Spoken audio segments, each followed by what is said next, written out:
बिस्मिल्लाहिर्रहमानिर्रहीम। Dear students, मैं हूँ मोहम्मद इनाम मुस्तफ़ी। आज हम सेकंड ईयर की दरसी किताब का छठा सबक, जिसका उन्वान है पहली फतह। इस सबक का पहला हिस्सा हम पढ़ने जा रहे हैं। इस सबक को हम पिछले तमाम असबाक की तरह दो हिस्सों में ही मुकम्मल करेंगे। जैसा कि आपके इल्म में है कि मैं हमेशा जब भी कोई सबक पढ़ाता हूँ, कोई नज़म पढ़ाता हूँ या कोई गज़ल पढ़ाता हूँ, तो मुसन्निफ़ और शायर का जो तारुफ़ है वो मैं आपको ज़रूर करवाता हूँ। तो बिल्कुल हस्बे रिवायत आज भी हम सबसे पहले ये जानने की कोशिश करते हैं कि ये जो सबक है पहली फतह, ये किसने लिखा और इस सबक को लिखने वाले कौन थे, ताकि आपको मालूमात रहें कि जिस सबक का हम मुताला करने जा रहे हैं, जिस सबक को हम पढ़ रहे हैं, उस सबक को लिखने वाले कौन थे। तो अज़ीज़ तलबा, ये सबक लिखा है नसीम हिजाज़ी ने। नसीम हिजाज़ी ने ये सबक लिखा और नसीम हिजाज़ी 1914 को हिंदुस्तान के ज़िला गुरदासपुर में पैदा हुए। इनका असल नाम मोहम्मद शरीफ था। नसीम हिजाज़ी ने बीए तक तालीम हासिल की और क़याम पाकिस्तान के बाद ये कोयटा मुंतकिल हो गए थे और कोयटा मुंतकिल होकर यहाँ इन्होंने सहाफ़त के साथ वाबस्तगी इख्तियार कर ली और सहाफ़त में चले गए, सहाफ़ी बन गए। तवील अरसा सहाफ़ती ज़िंदगी से मुंसलिक रहने के बाद फिर इन्होंने बाकायदा तौर पर नावल लिखना शुरू कर दिए थे और इन्होंने मुख्तलिफ़ किस्मों के नावल लिखे, मगर ख़ुसूसी तौर पर इन्हें तारीख़ी नावल निगारी का बड़ा शौक़ था और इस पर इन्होंने बड़ा काम किया है। ज़िंदगी भर इन्होंने बेशुमार किताबें भी तसनीफ़ की। उनमें खाको खून ये एक ऐसा इनका नावल है और ऐसी इनकी तसनीफ़ है कि तमाम तलबा से मैं रिक्वेस्ट करूँगा कि ज़िंदगी में जब भी आपको मौका मिले, इनकी लिखी हुई इस तहरीर को, खाको खून, इसको आप ज़रूर पढ़िए। फिर परदेसी दरख्त, इंसान और देवता, कलीसा और आग, ये लफ्ज़ कलीसा है, कलीसा और आग, ये इन्होंने जो है वो नावल लिखे हैं, कलीसा और आग। फिर अंधेरी रात और काफ़िलाए हिजाज समेत बेशुमार किताबें इन्होंने तसनीफ़ की हैं। अज़ीज़ तलबा, ये पहली फतह, ये सबक बुनियादी तौर पर है क्या और क्यों लिखा गया है। मैं सबक पर आने से पहले आपको एक बुनियादी तौर पर एक छोटी सी स्टोरी सुनाना चाहता हूँ और जो तालिब इल्म, जो स्टूडेंट इस स्टोरी को तवज्जो के साथ सुन लेगा, समझ लेगा, उसके लिए इस सबक को याद करना और इस सबक को समझना कोई मुश्किल नहीं रहेगा। ये वाक़या है इस्लामी तारीख़ का एक बहुत बड़ा, और वाक़या ये है कि हुज्जाज बिन यूसुफ का ज़माना था। हुज्जाज बिन यूसुफ 712 ईस्वी का ज़माना था, 712 ईस्वी। अब क्या था, 712 ईस्वी का ये ज़माना था।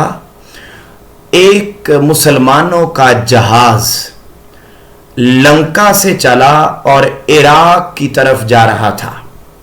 बड़े ध्यान से बात को समझिए, पसे मंज़र ये सबक क्या है।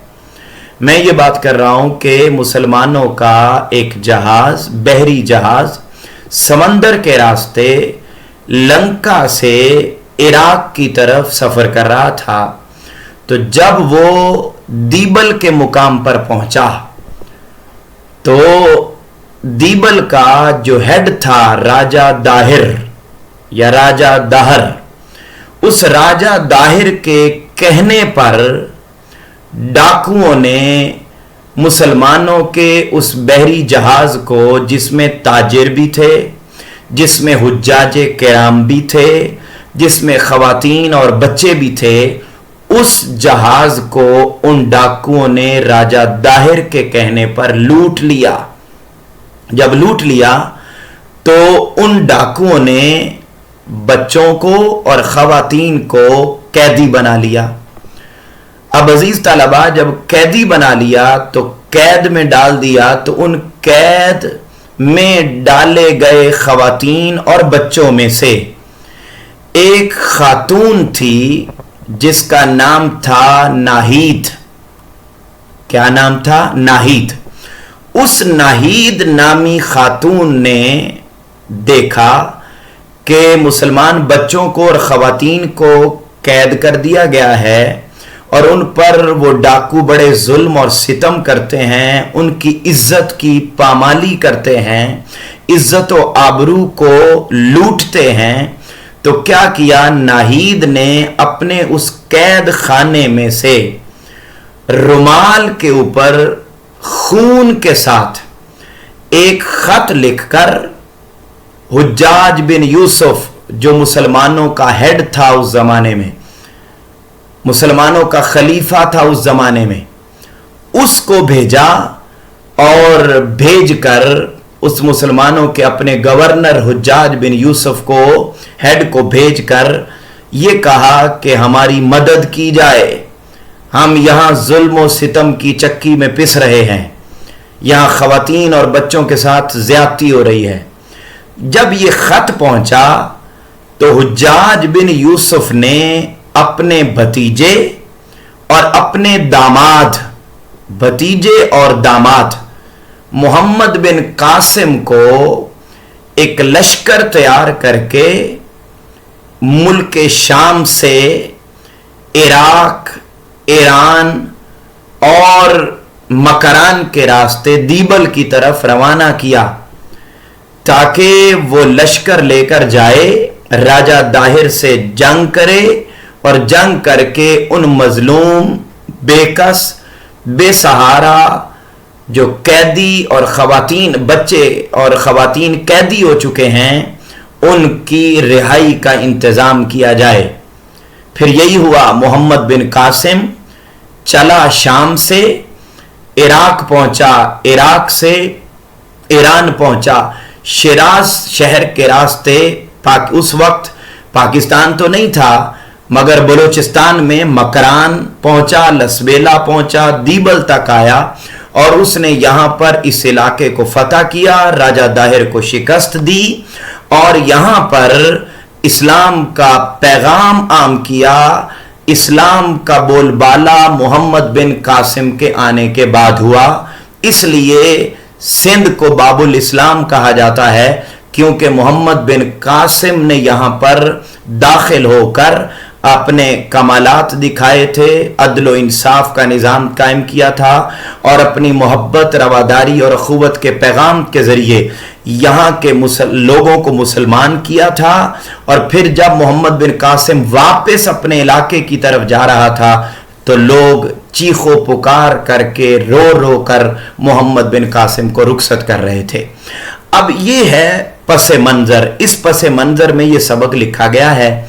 अब आते हैं सबक की तरफ और मैंने अब आसानी के लिए सबक के अल्फाज और पूरी तहरीर आपके सामने लिख दी है ताकि हम सबक पढ़ते जाएं और बातें अब इस तनाजुर में अब आप सुनते जाइए और समझते जाइए कि लश्कर कैसे बना, उस लश्कर में लोग शामिल कैसे हुए, फिर कैसे ये दीबल तक पहुंचे और वहां पर फिर कैसे जंग हुई और क्या रास्ते में वाकयात पेश आए।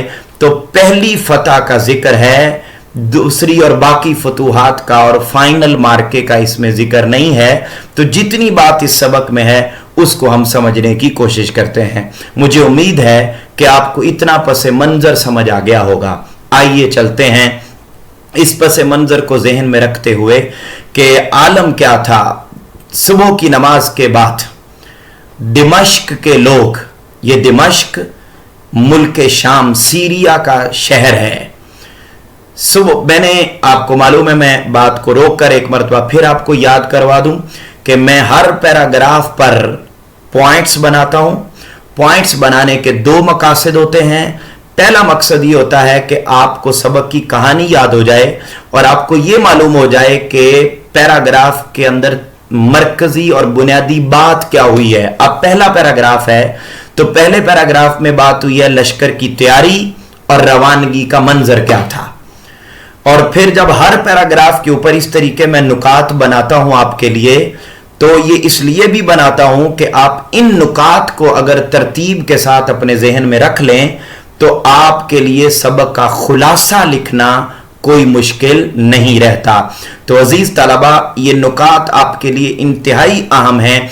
हर पैराग्राफ के ऊपर मैंने एक उन्वान बनाया है, हेडिंग बनाई है। ये हेडिंग खुलासे में लिखने के लिए नहीं है, पैराग्राफ की तशरीह में लिखने के लिए नहीं है, बल्कि ये हेडिंग्स इसलिए हैं कि आप इन हेडिंग्स को जहन में रखें और हेडिंग्स को जहन में रखकर आप सबक का खुलासा जो है वो लिख सकें। तो हम देखते हैं कि क्या हुआ, कैसे लश्कर रवाना हुआ। सुबह की नमाज के बाद दिमश्क के लोग बाजारों और मकानों की छतों पर खड़े मोहम्मद बिन कासिम की फौज का जुलूस देख रहे थे। दुनिया की तारीख का यह पहला वाकया था कि फौज की क़यादत एक 17 साला नौजवान के सुपुर्द थी। बाज़ किताबों में, तारीख की किताबों में मोहम्मद बिन कासिम की जो उम्र है इसके बारे में इख्तिलाफ भी पाया गया है, मगर यह बात तय है कि ये थे बहुत कम सिन, बहुत छोटी उम्र के थे। तो ज्यादा 17 साल का जिक्र है, हम उसी बात को लेते हैं कि 17 साल की उम्र में ये एक बहुत बड़ी फौज लेकर अपनी उस बहन की फरियाद पर और अपने उन औरतों और खवातीन की मदद के लिए शाम से चला। और क्या हुआ, कहते हैं दिमश्क से लेकर बसरा तक, ये बसरा इराक का शहर है, दिमश्क से लेकर बसरा तक रास्ते के हर शहर और बस्ती से कई कम सिन लड़के, नौजवान और बूढ़े इस फौज में शामिल होते गए।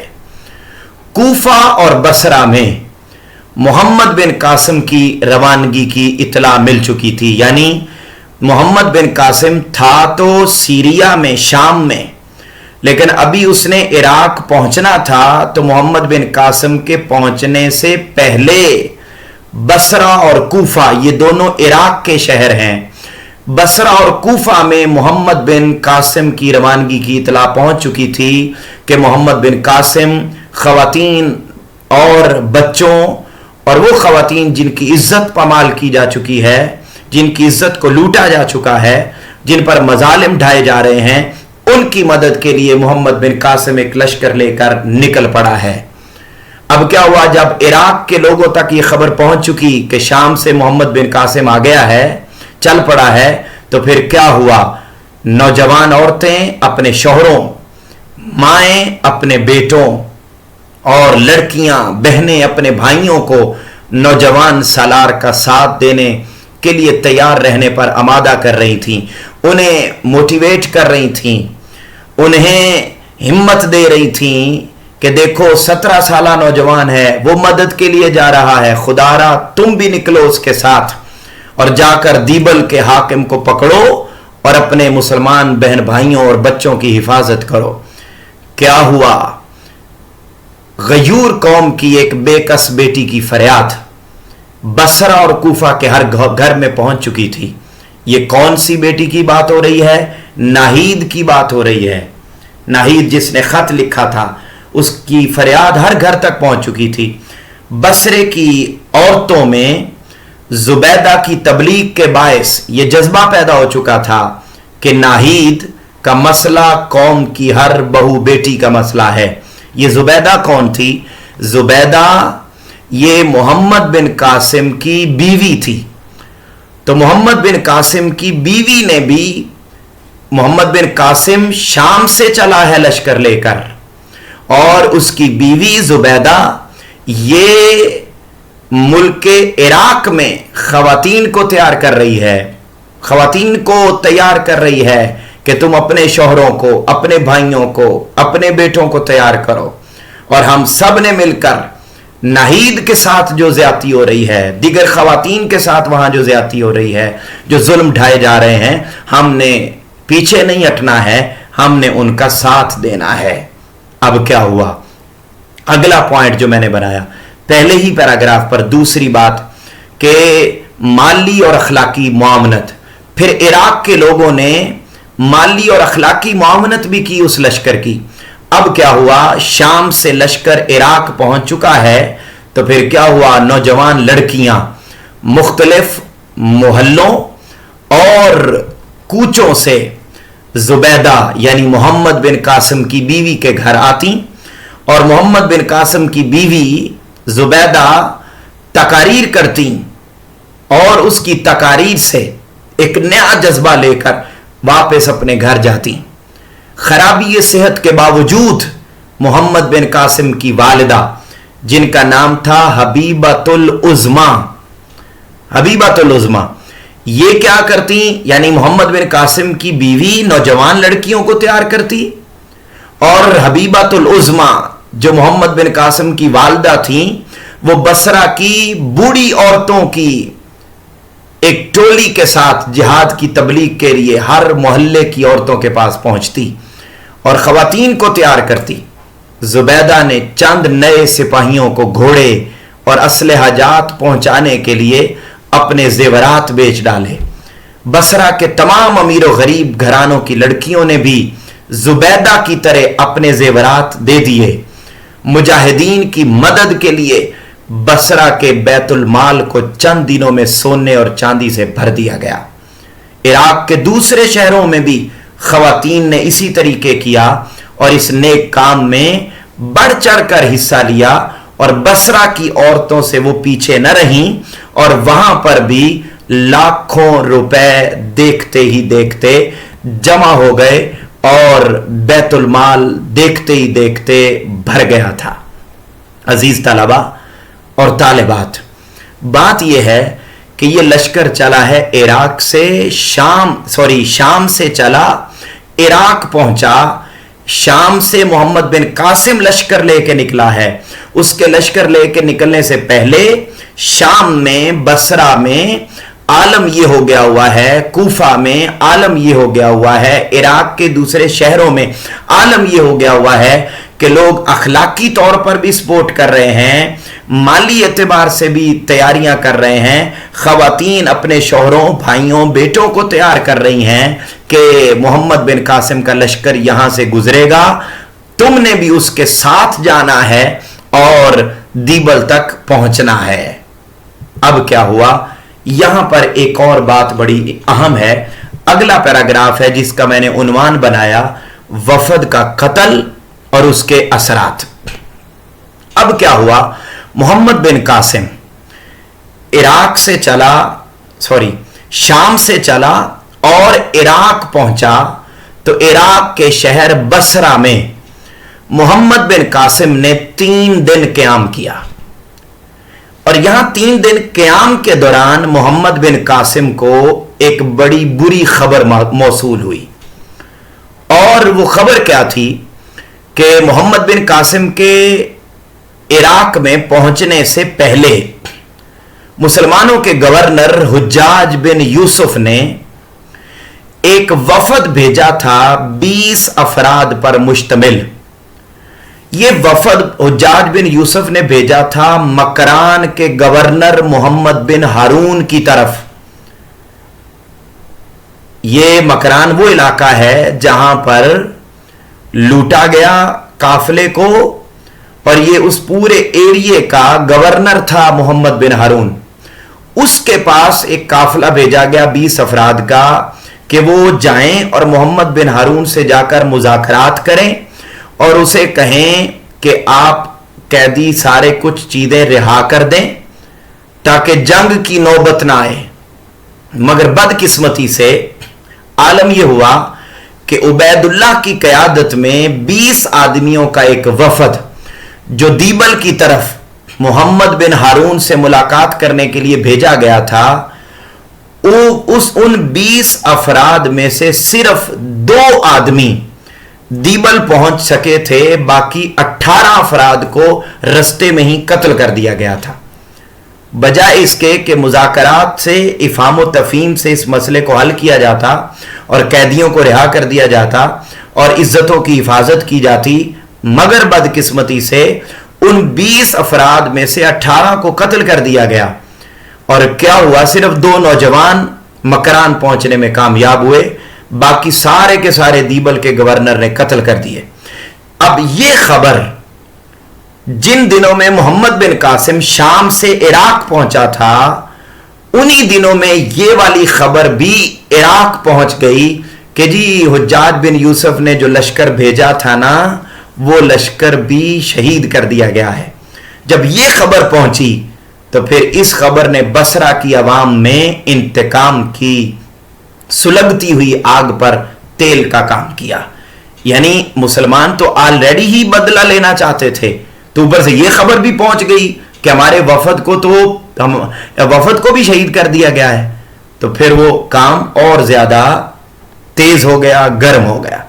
अब क्या हुआ, जो लश्कर लेकर निकला मोहम्मद बिन कासिम, उसकी तफसील क्या थी, उसमें मुस्लिम फौज की तादाद कितनी थी और मालो असबाब कितना था जो लेकर निकले। अगला पैराग्राफ जिस पर मैंने ये पॉइंट बनाया। अब आप देखिए कि अगर आप इन पॉइंट्स को, सिर्फ जो मैंने हेडिंग बनाई हुई है हर पैराग्राफ पर, इन हेडिंग्स को, इन नुकात को आप तरतीब से ज़हन में रखें और खुलासा लिखें, तो आपके लिए इसका खुलासा तैयार करना कोई मुश्किल नहीं होगा। आपको इससे समझ आती रहेगी कि तरतीब के साथ सबक में ये बातें बयान हुई हैं। तो हम बढ़ते हैं आगे मेरे बेटो। अब बात क्या हुई कि क्या सूरत हाल थी जब दिमश्क से रवाना हुआ था मोहम्मद बिन कासिम, तो उस वक्त मोहम्मद बिन कासिम की फौज की कुल तादाद 5000 थी, लेकिन जब वो बसरा से रवाना हुआ, इराक से रवाना हुआ, तो 7000 अफराद का लश्कर और शामिल हो चुका था। तो यूं 12000 का लश्कर था जिसकी क़यादत मोहम्मद बिन कासिम कर रहे थे, जिनमें से 6000 घुड़सवार थे, घोड़ों पर सवार, 3000 पैदल थे और 3000 सामान्य रसद यानी जंगी काफले के खाने पीने और जरूरियात जिंदगी का सामान, 3000 जो है वो ऐसे ऊंट थे जिन पर जो है ये सारे का सारा सामान लादा गया था कि जो है वो ऊंटों के साथ थे। और यूं अफराद की तादाद 12000 थी और उसकी तफसील मैंने आपको बता दी। अब क्या हुआ, मोहम्मद बिन कासिम का सफर शुरू हुआ और फिर पहली मुलाकात मोहम्मद बिन कासिम की वो भीम सिंह के साथ हुई।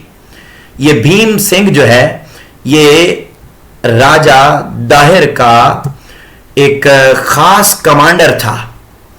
अब इसने मोहम्मद बिन कासिम के पहुंचने से पहले राजा दाहिर से बात की और कहा कि दीबल में पहुंचना है मोहम्मद बिन कासिम ने, मैं पहले ही मकरान के करीब उसको रोकता हूं और उसके साथ जंग करता हूं और उसको यहां नाकाम करके वापस भेज देता हूं।